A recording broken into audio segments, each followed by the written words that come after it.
Welcome back. Time for some improvements. All right, so I got a trip coming up now in 3 weeks. 3 weeks time. Last time I was out was for EJS, and there's some changes and adjustments.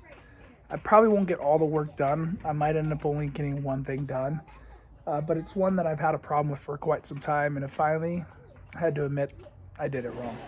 So my hydro steer, this baby is a wonderful setup, but the problem is I keep overheating my steering and blowing off lines, and I think it has to do with where I put on the cooler.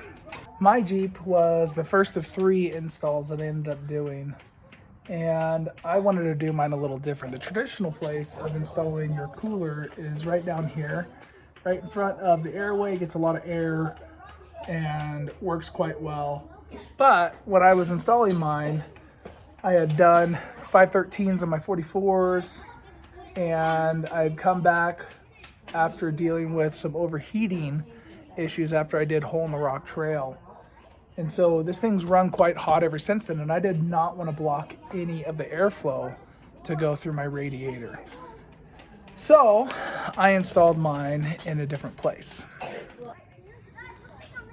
I installed mine on the lower cross member up front, right above the drag link, thinking that it would still get airflow of air passing underneath, and then there's some that goes underneath in between the bumper and the radiator, but I have a winch cover on my winch, which I think stops most of the airflow. And I think my big issue is the fact that this is not getting enough airflow. I have the other ones, the other installs, I haven't had this issue with it overheating and blowing lines. So this is now going from down here. I'm going to go ahead and move this up top in the radiator area.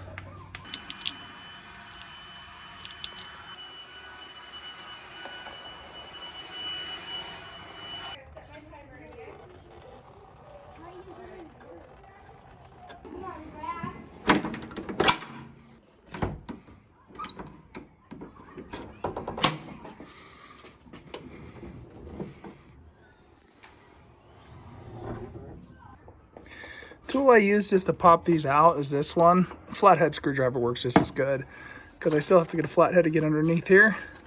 Pop these out and pull this off so that way I can get underneath here.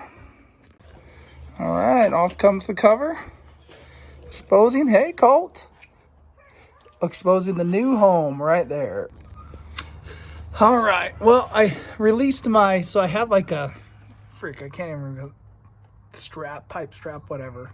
It's not really a U-joint, but that I bolted to that and created the hold for that. But oh, if you could smell through a camera, this stuff is burnt. It's been overheated plenty of times, so time to go ahead and get all the fluid out of here throughout all parts of the system, put in brand new fluid, moving this to a place that'll keep it cooler. And all around, this should be a much better situation. I have disconnected one of my feeders in my ram, and I'm collecting the oil out of that. I'll be cycling my steering, which is why I have it on these jack stands. And that way I can go ahead and get almost all the oil out.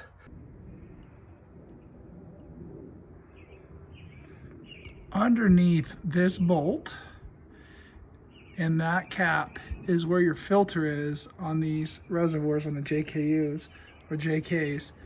I'm gonna get into there and do some bleeding. Obviously the old is starting to mix in there. You see that darker shade right in there. It'll have a bunch of bubbles that'll come around that plate, bringing this oil level up and then back down. So, well, we got it all finished up. It installed up front, grill back on, threw on my new hood lock, just because unfortunately out here in Utah, there's been a lot of people with issues with their Jeeps getting stolen. And so cheap way to make it a little bit harder. But It's no longer low profile. Everybody can see my silver.